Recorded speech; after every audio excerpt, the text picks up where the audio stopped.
This is problem 7-77, it's on page 363. Draw the shear and moment diagrams for the shaft. The support at A is a journal bearing, and at B it is a thrust bearing. So in other words, at B, the support can provide both an axial load and a radial load, or a vertical load in this case. We're going to simply analyze this as a beam. One of the assumptions is that the bearings are self-aligning bearings. That's one of our basic assumptions. So the bearing at A and the bearing at B both allow rotation. They don't provide any moment support. So it's a simply supported beam in effect. There's a 200-pound load on the left-hand side, a distributed load completely between A and B. It's uniform at 100 pounds per foot. The spacing is 1 foot between the end and A, 4 feet between A and B, and then further 1 foot out to where there is a moment at the very end, a concentrated moment clockwise at 300 foot-pounds of force. Now, to make the shear diagram, all we really have to do is add up loads or integrate the loads along the length of the beam. But of course, in order to figure out the magnitude of the loads, well, the first one's pretty easy, right? I mean, we look at shear in pounds force. Consider just a free body diagram of the left-hand bit here, and it's pretty obvious that V is a negative 200 pounds because V is positive downward, but it has to act upward, so that's a negative 200 pounds where it begins. Now that obviously is constant until we reach A, but of course we don't know the magnitude of the reaction support at A, so what we're going to do is pause on our shear and moment diagram. Really, we've started a shear diagram, not even really a moment diagram, though of course its units will be foot-pounds. And we'll look at the free body diagram of the entire beam, and for example, some moments about point A to get the reaction at B. That way, if we sum moments about A, the force at A goes away, and we can calculate the reaction at B. So let's start with the 200-pound load, which has a moment arm of 1 foot. It causes a positive moment about A. And then the 100-pound distributed load has a resultant, not a reaction, but a resultant in the center of what? Well, there's 4 feet at 100 pounds per foot, so apparently there's 100 pounds effectively of force in the center of that distributed load, and that causes a negative moment, so negative 400 pounds times a moment arm of 2 feet, because that's the distance from A over to the point of application of the resultant. So that takes care of, let's see, 200 pounds, 400 pounds, well, 100 pounds per foot. And then we need the reaction at B, or the moment of the reaction at B. So B times 4 feet, because B's moment arm is 4 foot. And then finally, there's a 300-pound load, and that is a negative 300, pardon me, not pounds, but foot-pound load at the end. That is a moment, and so all this sums up to 0. At least I hope so. Otherwise, this beam is not in statics. It's in dynamics, it's moving, but or accelerating, but that's not our case. So this should come out to a value such that the beam is stationary. So if you do the math, you got what? 200 minus 800 is negative 600, minus 300 is negative 900. Move that to the other side, it's 900. 900 divided by 4 is 225. So there's 225 pounds reaction force at B, if I want to do the math on that. 225, 450, yeah, 900 pounds. So there's the reaction at B. To get the reaction at A, we'll just sum forces in the y direction, probably the easiest way. We've got 200 acting, well, negative 200 because it's acting downward, minus 400. Notice the moment does not appear. The moment has already had its impact on B. So we don't have to include any effect of the moment in the sum of forces in the y direction because we've already got B at 225 pounds. And I guess I haven't put in units, so I'll start now. So anyway, let's see, that takes care of negative 200, negative 400, plus B, and plus A has to sum to 0. And so from this we can calculate A, just take the 600 to the other side, subtract off 225, and we'll find that A is equal to 375 pounds. Okay, so we've got the reactions, and that's the whole point of the upper free body diagram. And now we can continue with our shear diagram, because since we take, a cut on the right with shear down as positive, what that does for us is it allows us to make the load diagram, shear diagram, and moment diagram in an easy way. Basically, when the load goes up, it moves the shear up. So that's easy conceptually. By how much? Well, by the point load. So negative 200 plus 375 means we should end up at 175 pounds of shear in the beam. And then of course the uniform distributed load, what it does is decrease the shear load. Well, it pushes the shear down, if you will, as it moves along at a rate of 100 pounds per foot. So where are we at? We're at 1 foot right here. This would be what, at 5 feet? So we've got 2, 3, 4, 5, and then of course 6 would be the end of the beam. It goes up there. What happens is the load, the shear load, decreases by 100 pounds per foot. So at 2 feet, we're already down to 75 pounds. And if we continue to 3 feet, we're down to negative 25 pounds of shear. And then 100 more would be negative 125, right? 100 more then would be what? Negative 225. So we're actually below the level we were before, if I can make a decent drawing. That should make sense, right? Because 175 minus 400 would put us at negative 225. And that's the value of the shear at 5 feet. Now, sure enough, the reaction load at P is 225 takes us back up to 0. Notice for the rest of the beam, there is 0 shear. There's still beam between 5 feet and 6 feet, but there is no shear load within that beam. Okay, so now we've drawn the shear diagram by essentially integrating the loading diagram. And so now let's calculate the moment. Now, where does the moment begin? I'm going to put the x-axis here. If we look at the left-hand side of the beam, there is no moment at the left side of the beam, so it begins at 0. But how does it change? Well, it changes according to area. So why don't we actually perform the integration rather than just looking at geometric shapes? We'll notice that v equals negative 200 for the segment from 0 to 1 feet. From 1 all the way to 5 feet, we could write v of x equals, well, what? Well, let's see. It should be, let's see, the slope would be negative 100.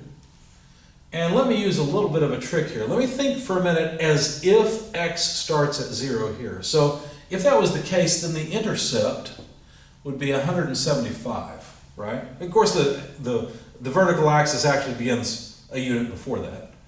And then the slope is negative 100. We can see that from the uniform distribution. But then, if I simply put x minus 1 to offset this position, right, or to pretend that that's 0, does that work? Well, let's see. So this would be equal to, let's see, negative 100 times negative 1 is positive 100, so 275 minus 100x. Let's plug in an x value and see if this works. If we plug in x equals 1, sure enough, 275 less 100 is 175, and so yes, that does work.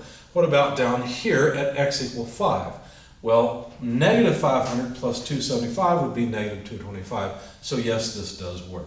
So the equation for the line is just 275 less 100x, and remember the trick is to think of x beginning at this point and just use an x offset in order to take care of the difference, and then you can use the known value at this point and not have to extrapolate back the y-intercept. Okay, so there's our equation. And for the last segment of the shear, it's pretty obvious that the shear is equal to 0 here. So that's a pretty trivial portion of the graph. So let's see what happens. So the change in the moment graph is equal to the integral of the shear as a function of x along whatever distance we want, from some beginning x point to some other point. And I don't mean 1 and 2 as in 1 and 2 feet, but some initial point, let's say it this way, some initial point to some final point. So what I'd like to do is actually integrate the moment for the first section, or the change in the moment. So for the segment from 0 to 1, how would I calculate the change in moment? Well, I need to integrate from x equals 0 to x equals 1. V of x is simply negative 200 in that segment.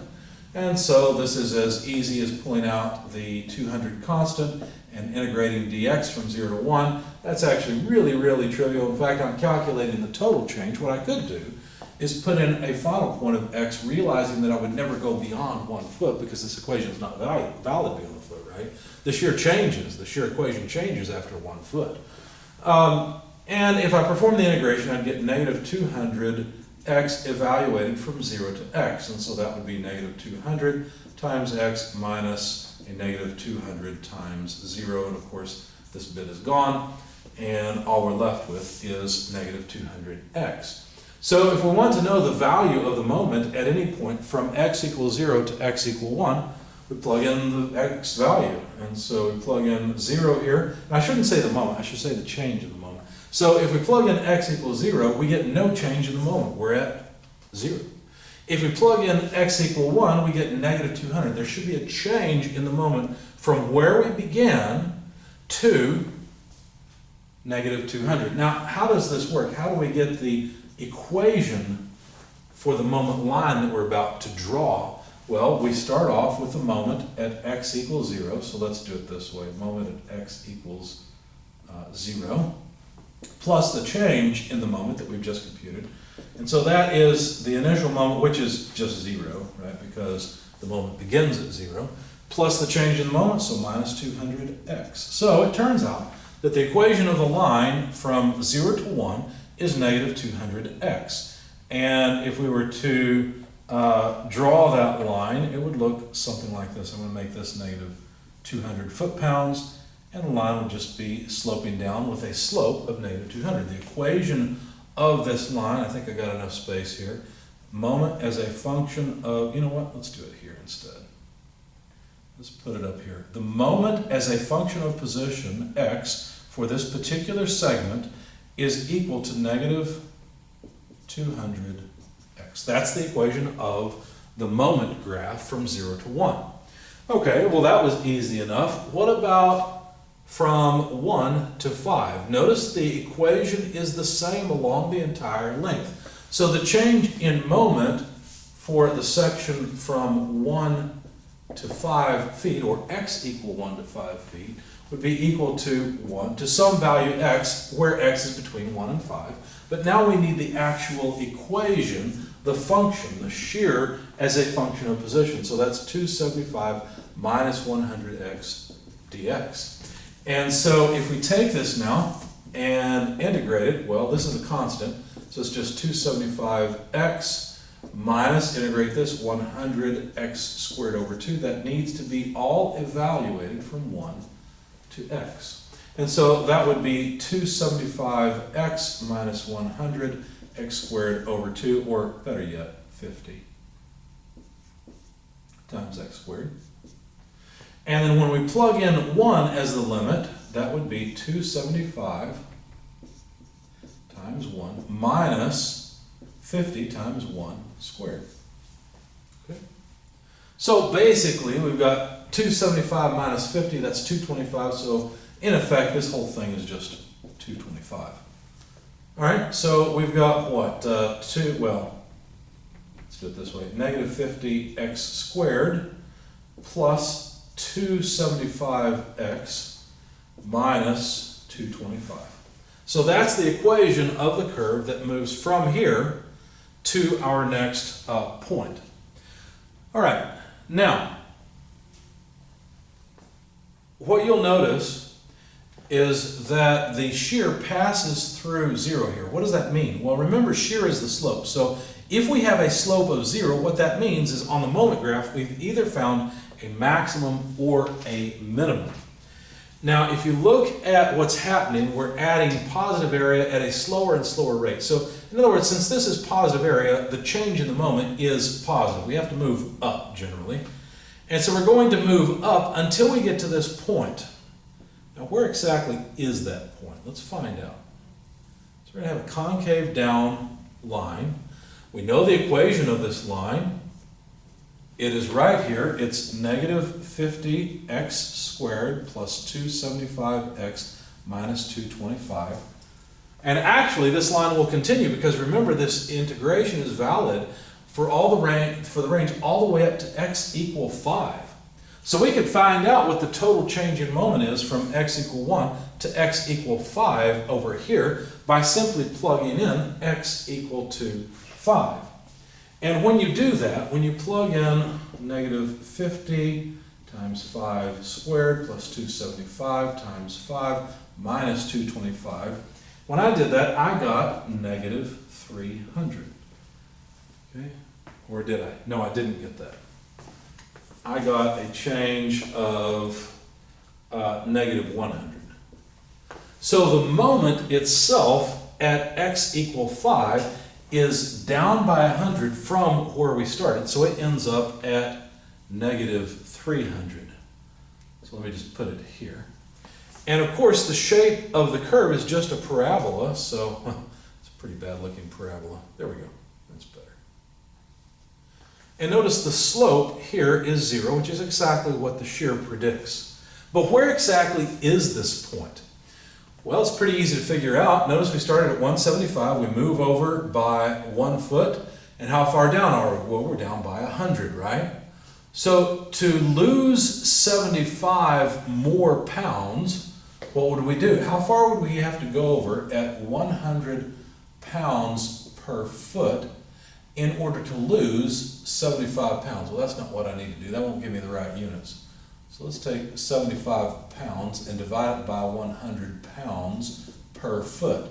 This is just a fraction we can invert and multiply. So the units of this are feet, and it turns out to be 0.75 feet. That's how far we have to move from here to get rid of the last 75 pounds down from this 75-pound line, right? So this crosses at 2.75 feet. So this x position is 2.75 feet.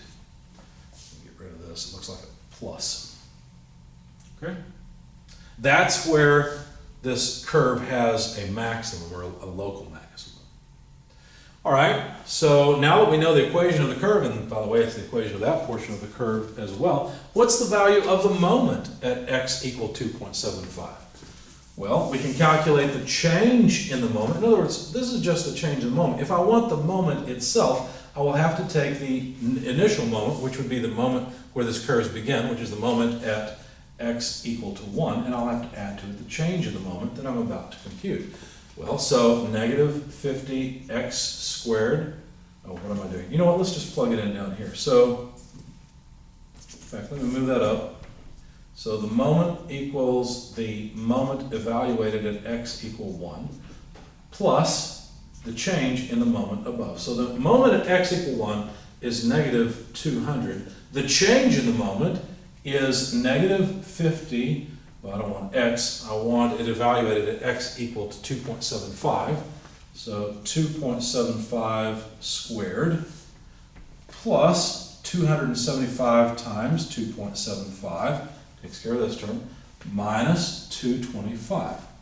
And when I did that, I came up with a number of, well, the moment, let's pull it off over here, of negative 46.875 pounds. That's what I got from this, okay?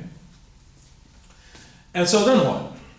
Well, the last thing to do is to consider the segment from 5 to 6. Now this one's really, really easy because all we got to do is move from 5 to anything up to 6 of 0 dx. That's easy. The change in the moment is a big fat 0, no matter what value of x we put in, right? There is no change in the moment. In other words, the moment remains constant as we move out to 6 feet from 5 feet. And sure enough, what happens at the end of the beam? We get a 300 foot-pound moment that brings the moment graph back to 0. So there's the shear and the moment diagram, messy as they are, but there they are for this particular beam loading.